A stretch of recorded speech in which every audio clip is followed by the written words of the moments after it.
Huh? Train Wreck. Nuclear. Train wreck of a train. Chemicals. And a train wreck of its handling, evidently. So a very good question.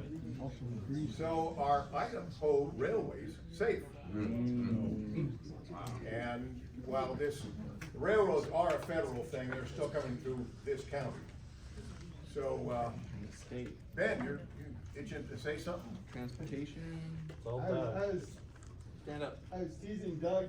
Yeah. I was teasing Doug that should be asked to the chair of transportation.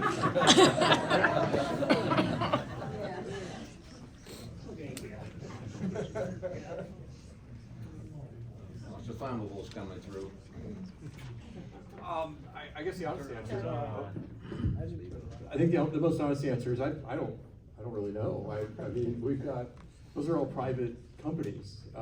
You know, there are laws that surround what you can do, and you know, obviously nobody's supposed to go and hijack trains or hold them up like they did back in the good old days. But yeah, I'm not entirely sure. I mean, we have regulations, obviously, and laws that require that they're run safely and that they're constructed safely and all that. But most of our rail lines are where they're at, have been there for many, many years. There's not a lot of new rail lines being built, so. I don't have a really good answer, I guess, but, so. Thanks. Sheriff's here. He's been there. Pursue the position.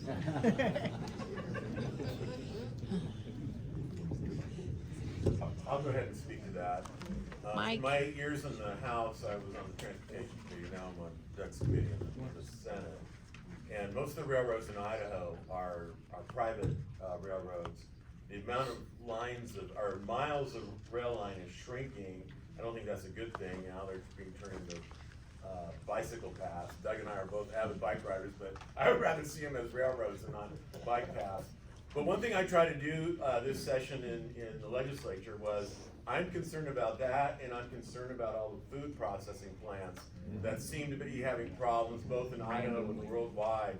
I tried to get a joint committee formed to study that phenomenon, and I just ran into resistance on the Senate side. Sure. They didn't think it was a problem, they thought I was wasting my time. So we're gonna try to do something, we're gonna try to take another run at it with a different approach, but I think it's a real problem that we're having all these strange occurrences with our food processing plants, with our transportation system. And if you could put some pressure on the leadership of the House and the Senate on that issue, it would be really helpful, because there are some of us who want to try to get something done, and so far, I've had one bill that got called back to committee, got to the floor, but got called back to committee, that was dealing with this issue, and we're trying to figure out what a plan B or a plan C is, but pressure that you can put on the legislature would be helpful.